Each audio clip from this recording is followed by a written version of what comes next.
شروع کرتے ہیں اللہ کے بابرکت نام سے جو بڑا مہربان اور نہایت رحم والا ہے۔ تمام تعریفیں میرے اللہ رب العزت کے لیے ہیں۔ السلام علیکم لسنرز، میں ہوں آپ لوگوں کی host Nausheen. Welcome to my channel horror stories official. I hope آپ لوگ سب خیریت سے ہوں گے، جہاں ہوں گے خوش ہوں گے۔ آج آپ لوگوں کے لیے میں بہت دلچسپ خوفناک کہانیاں لائی ہوں، ایسی ہارر اسٹوریز جنہیں آپ لوگ بہت پسند کریں گے۔ آج کی فرسٹ ہارر اسٹوری میرے ساتھ آصف شیئر کر رہے ہیں۔ آصف کہتے ہیں، میں فیصل آباد کا رہنے والا ہوں اور آج آپ کے ساتھ اپنی زندگی میں پیش آنے والی ایک بہت زیادہ ڈراؤنی کہانی شیئر کرنا چاہتا ہوں۔ آج سے 7 سال پہلے کی بات ہے، جب میرا ڈراؤنا خواب حقیقت میں بدلا۔ جب میری عمر 16 سال تھی تو میں ایک ڈراؤنا خواب دیکھا کرتا تھا۔ وہ خواب ایسا تھا کہ مجھے خواب میں ایک جنگل نظر آتا تھا۔ وہ بہت گھنا جنگل ہوتا تھا اور میں اپنے آپ کو اس جنگل میں کھڑا دیکھتا تھا اور میں یہ دیکھتا تھا کہ ان درختوں سے ایک بہت بھیانک مخلوق نمودار ہوتی ہے۔ وہ بہت زیادہ ڈراؤنی تھی۔ اس کا قد بہت زیادہ لمبا ہوتا ہے اور دیکھتے ہی دیکھتے اس کا قد بہت زیادہ چھوٹا ہو جاتا تھا، اور وہ مجھے اس طرح سے ڈرانے کی کوشش کرتی تھی جیسے وہ میرے پیچھے لگ جاتی ہے، اور میں جب بھی وہاں سے بھاگنے کی خواب میں کوشش کرتا تھا میں بہت زور سے گرتا تھا اور خوف کے مارے میری آنکھ کھل جاتی تھی۔ میں اس خواب کو اکثر دیکھا کرتا تھا اور یہ خواب مجھے مخصوص چاند کی تاریخوں میں آتا تھا، جب ڈھلتے چاند کی باری ہوتی تھی، یعنی جب چاند بالکل ختم ہونے والا ہوتا تھا۔ تاریک راتوں میں مجھے یہ خواب بہت زیادہ آتا تھا۔ وہی خواب، وہی جنگل، وہی مخلوق بہت زیادہ مجھے ڈراتی تھی، یہاں تک کہ میرے اوپر ایک خوف سا طاری رہنے لگ گیا۔ میں نے بہت سے لوگوں کو اس خواب کے بارے میں بتایا بھی، اپنے گھر والوں کو بھی بتایا، اپنے کچھ دوستوں کو بھی بتایا۔ وہ ہر بار یہی کہتے تھے کہ شاید تم سوچتے ہو بہت زیادہ، تمہیں جنات سے بہت زیادہ ڈر لگتا ہے، تم خوف زدہ رہتے ہو، تو اس لیے تمہارے ساتھ یہ ہو جاتا ہوگا۔ یہ بات سچ تھی کہ مجھے جنات سے بہت زیادہ ڈر لگتا تھا۔ میں اکثر خوف زدہ رہتا تھا، میں اکیلا نہیں سوتا تھا، میں اکیلا چھت پر نہیں جاتا تھا، کیونکہ میرے دل میں ہمیشہ یہ ڈر رہتا تھا کہ کہیں میرے سامنے کوئی غیر مرئی مخلوق نہ آ جائے۔ ایک عجیب سا خوف بچپن سے ہی میرے دماغ پر حاوی تھا۔ پھر 16 سال کی عمر میں وہ خواب مجھے نظر آنے لگ گیا۔ جب میری عمر 21 سال ہوئی تو ہم لوگوں کے کالج کا ایک ٹرپ تھا۔ کالج کے ٹرپ کے ساتھ میں بھی چلا گیا۔ کالج کا ٹرپ جو تھا، جب وہ ایبٹ آباد والی سائڈ پر گئے، ہم لوگ مری، ایبٹ آباد، یہ سارے علاقے ہم لوگوں کے ٹرپ میں تھے۔ 3 دن کا ہم لوگوں کا ٹرپ تھا۔ ایبٹ آباد والی سائڈ پر گئے تو وہاں پر ایک ایسی جگہ آئی جو بالکل جنگل کا حصہ تھا۔ ہم لوگوں کی پوری بس تھی، بہت اسٹوڈنٹ تھے، ہم لوگوں کے ٹیچرز بھی تھے۔ ہم لوگ گھومتے گھومتے اس جنگل کے بیچوں بیچ آ گئے۔ جب ہم لوگ اس طرف آئے تو اس طرف ہم لوگوں نے سنا تھا کہ جنگل کے بیچوں بیچ ایک بہت خوبصورت جھیل ہے۔ ہم لوگ اس کو دیکھنے کے لیے جا رہے تھے۔ جیسے ہم لوگ اس جنگل کے حصے میں آئے، میں نے اس جگہ کو جب دیکھا میری ٹانگیں کانپنے لگ گئیں۔ یہ بالکل وہی جنگل تھا، وہی جگہ تھی جو مجھے خواب میں دکھائی دیتا تھا، کیونکہ وہاں پر ایک مخصوص درخت ہوتا تھا۔ وہ درخت ایسا تھا جیسے وہ درخت آدھا جھکا ہوا ہے، اس کا بالکل ایک تنا زمین کے اوپر جھکا ہوا تھا۔ جب میں نے وہ درخت دیکھا میں اس کو دیکھتے ہی رہ کر میں بہت ڈر گیا۔ میرے دوستوں نے مجھے بلایا کہ تمہیں کیا ہوا ہے؟ میں نے یہ کہا کہ نہیں، مجھے کچھ نہیں ہوا۔ ہم لوگ آگے چلتے جا رہے تھے لیکن میں پیچھے پلٹ پلٹ کر دیکھ رہا تھا۔ تبھی ایک دم سے میں نے اسی درخت کے پاس سے ایک عورت کو نکلتے دیکھا۔ وہ عورت بہت زیادہ بھیانک تھی، بہت کالے رنگ کی عورت تھی۔ وہ عورت بالکل میرے سامنے آ گئی، میں نے خود اس کو دیکھا۔ میں پیچھے پلٹ پلٹ کر دیکھ رہا تھا۔ دیکھتے دیکھتے اس عورت کا قد بہت لمبا ہو گیا اور جیسے وہ ہوا میں غائب ہو گئی۔ میں نے چیخنا شروع کر دیا۔ جیسے میں نے چیخنا شروع کیا، میرے دوستوں نے اور سارے اسٹوڈنٹس نے یہ سمجھا کہ شاید مجھے اسنیک بائٹ کر گیا، اس لیے میں چیخ رہا ہوں۔ ان لوگوں نے فوراً سے میرے پیروں کی طرف دیکھا لیکن مجھے کچھ بھی نہیں ہوا تھا۔ میں نے آنکھوں کے اوپر ہاتھ رکھا ہوا تھا اور میں زمین پر بیٹھ گیا۔ ہم لوگوں کے ٹیچرز بھی آ گئے۔ ان لوگوں نے پوچھا کہ کیا ہوا ہے تمہیں؟ تو میں نے انہیں یہ بتایا کہ میں نے بھی وہاں پر کسی عورت کو دیکھا ہے، وہ بہت زیادہ ڈراؤنی تھی اور وہ مجھے دیکھ رہی تھی۔ سر نے یہ کہا کہ ایسا ویسا کچھ بھی نہیں ہے، تم ویسے ہی ڈر رہے ہو۔ میں نے انہیں بتایا نہیں، مجھے ایک خواب آتا ہے، خواب میں یہی جگہ دیکھتا ہوں، ابھی مجھے وہ عورت دکھائی دی ہے۔ سر نے کہا کہ تم ہمارے ساتھ چلو اور آیت الکرسی پڑھتے رہو۔ میں نے آیت الکرسی پڑھی یہاں تک کہ ہم لوگ اس جھیل کے پاس پہنچ گئے۔ وہ جھیل بہت زیادہ خوبصورت تھی۔ اس جھیل کو سب نے بہت زیادہ غور سے دیکھا۔ تبھی مجھے ایسا محسوس ہوا جیسے باقاعدہ میرے کندھے کے اوپر کسی نے ہاتھ رکھا ہے۔ میں نے پیچھے پلٹ کر دیکھا تو میرا کوئی دوست بھی وہاں پر نہیں تھا۔ میں بہت زیادہ خوف زدہ تھا۔ میں نے سر سے یہ کہا کہ سر پلیز یہاں سے جلدی چلیں، مجھے بہت ڈر لگ رہا ہے، مجھے ایسا لگ رہا ہے کہ جیسے مجھے کوئی ڈرانے کی کوشش کر رہا ہے۔ سر نے جب دیکھا کہ میں بالکل سیریس اور میری طبیعت ٹھیک نہیں ہے تو انہوں نے یہ کہا کہ ٹھیک ہے ہم لوگ واپس چلتے ہیں۔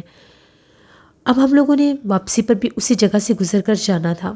جیسے ہم لوگ ان درختوں کے پاس سے گزر رہے تھے، مجھے باقاعدہ محسوس ہوا جیسے میرے ساتھ میرے پیچھے کوئی اور بھی ہے اور اس کے جیسے وہ وجود اور لمس میرے ساتھ ٹکرا رہا ہے۔ میں پیچھے پلٹ پلٹ کر دیکھتا تھا تو میرے دوست میرے سے گیپ پر تھے۔ میں نے ان سے ہاتھ چھڑوایا اور میں سر کے ساتھ چلنے لگ گیا۔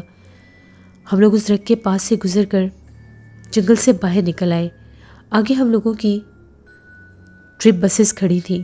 جیسے ہم لوگ بس میں بیٹھے تو میں اسی طرف آ کر بیٹھا جس طرف ونڈو تھی، ونڈو کی طرف بیٹھا۔ ابھی بس چلنے ہی لگی تھی، میں نے پھر دیکھا اس مخلوق کو۔ وہ درختوں کے درمیان میں کھڑی تھی اور ہنس رہی تھی۔ وہ بہت زیادہ ڈراؤنی تھی۔ میں اپنے دوستوں کو کہہ رہا تھا کہ سامنے دیکھو تمہیں کچھ دکھائی دے رہا ہے، ان لوگوں کو کچھ دکھائی نہیں دے رہا تھا۔ ہم لوگ 2 دن کے بعد واپس آ گئے۔ 2 دن میرے ذہن پر بہت خوف طاری رہا۔ میں اپنے گھر میں موجود تھا۔ جیسے ہی میں دوپہر کا ٹائم تھا، اپنے کمرے میں سویا ہوا تھا، میری امی باہر کچن میں کھانا بنا رہی تھی۔ مجھے لگا جیسے کمرے کا دروازہ کھلا ہے، مجھے لگا امی اندر آئی ہوگی کھانے کے لیے بلانے کے لیے۔ مجھے ایک دم سے بہت زیادہ ٹھنڈے ہاتھوں کا احساس ہوا، جیسے میرے چہرے کے اوپر کسی نے بہت زیادہ یک ٹھنڈی چیز لگائی ہے۔ میری ایک دم سے آنکھ کھلی تو میں نے اسی مخلوق کو، اس کا چھوٹا سا کتھا اپنے پاس کھڑے دیکھا۔ وہ بالکل میرے سامنے تھی۔ میری حالت اس وقت ایسی تھی کہ نہ مجھ سے چیخا جا رہا تھا، نہ مجھ سے بولا جا رہا تھا، بس مجھے ایسا لگ رہا تھا کہ جیسے بھی مجھے کچھ ہو جائے گا۔ ایک دم سے مجھے جیسے بہت زور سے جھٹکا لگا اور میں نے چیخنا شروع کیا۔ امی آئی، میں نے امی کو ساری بات بتائی۔ امی بہت زیادہ ڈر گئی کہ اس کو کیا ہو گیا ہے۔ میں دن بدن بہت زیادہ کمزور ہوتا جا رہا تھا اور بہت زیادہ مجھے بخار رہنے لگ گیا تھا۔ تبھی میرے والدین مجھے لے کر ایک بزرگ کے پاس گئے۔ انہوں نے یہ کہا کہ جب یہ چھوٹا سا تھا تب سے اس کے اوپر ایک مخلوق کا بسیرا ہے، ایک غیبی چڑیل اس کے پیچھے لگی ہوئی ہے، وہ بہت زیادہ سخت مخلوق ہے۔ بچپن میں آپ اس کو کسی ایسی جگہ پر لے کر گئے تھے جس جگہ پر اس کا بسیرا تھا، وہ تب سے اس کے پیچھے ہے۔ کبھی وہ خواب بن کر اس کو اپنا آپ دکھاتی رہی اور پھر جب یہ نوجوان ہو گیا تو وہ اس کے سامنے آ گئی ہے۔ اگر علاج نہ کیا گیا تو وہ اس کو جان سے مار دے گی۔ انہوں نے میرا بہت علاج کیا، 6 ماہ میرا علاج چلا۔ اس میں کبھی تو میں بالکل ٹھیک ہو جاتا تھا، کبھی مجھے وہ مخلوق بہت زیادہ ڈراتی تھی، میرے سامنے آ جاتی تھی۔ میں اکیلا بیٹھ نہیں سکتا تھا، میں اکیلا کالج نہیں جا سکتا تھا، مجھے وہ اس حد تک خوف رہتا تھا۔ اور جب بھی میں اکیلا ہوتا تھا وہ میرے سامنے آ جاتی تھی۔ اللہ کا شکر ہے، اللہ نے میرے پہ کرم کیا، وہ جو بزرگ تھے ان کے علاج سے میری اس مخلوق سے جان چھوٹی۔ اب میں 5 ٹائم کی نماز پڑھتا ہوں، قرآن پاک پڑھتا ہوں، باوضو رہتا ہوں اور الحمدللہ اب اس مخلوق سے میرا پیچھا چھوٹ گیا ہے۔ یہ میری زندگی کی کہانی تھی، ایک ہارر سٹوری تھی جو میں نے آپ کے ساتھ شیئر کی۔ بہت شکریہ آصف آپ کا۔ بڑھتے ہیں ایک اور خوفناک کہانی کی طرف۔ یہ خوفناک کہانی وقاص احمد شیئر کر رہے ہیں مانچسٹر سے۔ وقاص کہتے ہیں یہ خوفناک کہانی شمیم نامی خاتون کی ہے۔ شمیم کہتی ہیں میں ایبٹ آباد کی رہنے والی ہوں۔ جب میری شادی ہوئی تو میرے ہسبینڈ جو تھے وہ آؤٹ آف کنٹری چلے گئے، وہ دبئی میں ہوتے تھے تو میں اکثر اکیلی رہتی تھی۔ میرے لاس جو تھے وہ اتنے کوآپریٹو نہیں تھے، اس لیے مجھے اپنے کام خود ہی کرنے پڑتے تھے۔ میں اپنے ہسبینڈ کو بہت مس کرتی تھی اور ان کو یہ کہتی تھی کہ آپ واپس آ جائیں، لیکن وہ یہ کہتے تھے کہ میرا اتنا جلدی آنا آسان نہیں ہے، آپ ایسا کریں آپ کسی جگہ پر جاب کے لیے ٹرائی کر لیں، آپ جاب کریں گی تو آپ کا دل بھی لگ جائے گا۔ میں نے 2-3 جگہ پر ٹرائی کیا تو ایک مدرسہ تھا، وہاں پر ایک فیمیل سٹاف کی ضرورت تھی۔ میں وہاں پر گئی اور میں نے اس مدرسے میں جوائننگ دے دی۔ مجھے سٹارٹنگ میں تو اتنا خاص کچھ بھی پتہ نہیں تھا، لیکن میں نے وہاں پر کام کرنا شروع کر دیا۔ بچوں کو سبق ملتا تھا، ان کی کیئر کرنا، ان کے جانے کے بعد اچھی طرح سے مدرسے کو بند کرنا، یہ میرا کام ہوتا تھا۔ اسی طرح سے کچھ دن گزر گئے۔ ایک دن ایسا ہوا، ہم لوگوں کی جو بڑی وہاں پر جو تھیں، جو میرے سے پہلے وہاں کی آنر بھی تھیں، میم تھی، وہ جو بڑی استاد تھیں، وہ کافی زیادہ بیمار ہو گئیں تو وہ چھٹیوں پر چلی گئیں۔ اب میں اکیلی تھی مجھے ساری جگہ کو سنبھالنا تھا، بچیاں پڑھنے آتی تھیں، ان کی پڑھائی کے بعد جب وہ چلی جاتی تھی تو میں مدرسے کو بند کر کے واپس آ جاتی تھی۔ ایک دفعہ ایسا ہوا، چھٹی کے بعد مجھے کچھ ضروری سامان لینا تھا جو میرا مدرسے میں ہی رہ گیا تھا۔ میں نے سوچا کہ میں جا کر لے آتی ہوں۔ جیسے میں نے مدرسے کا دروازہ کھولا، اندر گئی تو دیکھ کر حیران ہو گئی کہ ساری کلاسز کی لائٹس بھی آن تھیں اور پنکھے بھی چل رہے تھے۔ مجھے لگا کہ شاید کوئی بچی رہ گئی ہوگی یا میں نے ہی بند نہیں کیے ہوں گے۔ سارے میں نے کلاس رومز چیک کیے، کہیں کوئی بچی نہیں تھی۔ میں نے پھر سے پنکھے اور لائٹیں بند کی، سامان اٹھایا اور وہاں سے باہر نکل آئی۔ ابھی میں وہاں سے نکلی ہی تھی، لاک ہی کرنے لگی تھی، مجھے اندر سے ایسی آواز آئی جس طرح سے اندر کوئی موجود ہے، جیسے اندر باقاعدہ کسی نے کچھ ایسا کیا ہے کہ مجھے لگا کہ کسی نے دروازہ دھکیلا ہے یا جیسے اپنے ہونے کا احساس دلایا ہے۔ مجھے پھر وہم ہو گیا کہ کوئی ماجرا تو ہے۔ اسی تجسس میں میں نے دوبارہ مدرسے کا دروازہ کھولا، اندر جا کر دیکھا تو پھر لائٹس آن تھی اور پنکھے بھی چل رہے تھے۔ ایک کلاس سے ایسی آوازیں آ رہی تھی جیسے باقاعدہ وہاں پر قرآن پاک پڑھایا جا رہا ہے۔ میں نے جب دیکھا تو وہاں پر 15 سے 20 چھوٹی چھوٹی بچیاں تھیں، سفید حجاب لیے ہوئے تھے انہوں نے، اور وہ قرآن پاک پڑھ رہی تھیں۔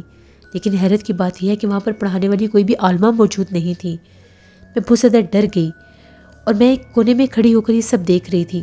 جیسے وہ 15-20 منٹ قرآن پاک پڑھتی رہی، وہ ایک ایک بچی کر کے کمرے کے دروازے پر آئی اور غائب ہو گئی۔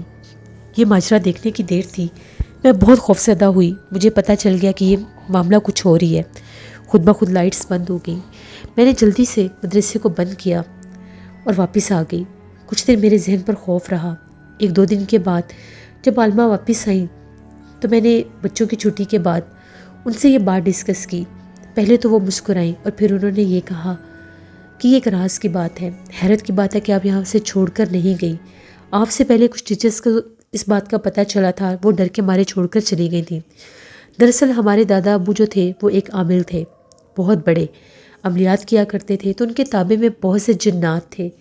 انہوں نے اپنے تابع میں جو جنات کیے تھے، ان کے قبضے میں قابو میں جو جنات تھے وہ مسلم جنات تھے۔ تو وہ گزرنے کے ساتھ ساتھ وہ سارے ان کے اس حد تک مرید ہو گئے کہ ان کے پاس آتے تھے۔ دادا جی ان کے بچوں کو قرآن پاک بھی پڑھاتے تھے۔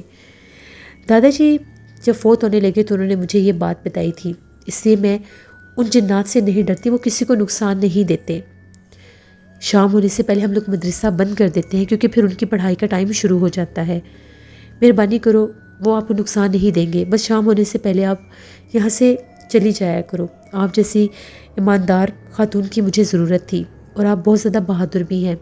میں نے وہاں پر کافی عرصہ کام کیا، تقریباً 10-12 سال گزر گئے۔ میں نے وہاں پر کام کیا، میرا دل لگ گیا۔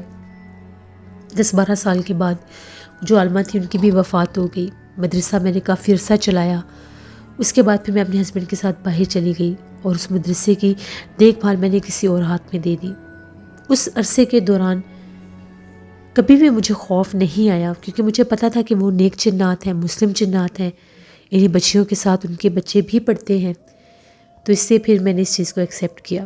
یہ ایک کہانی تھی جو وقاص احمد نے شیئر کی مائی سسٹر سے۔ بہت شکریہ وقاص آپ کا۔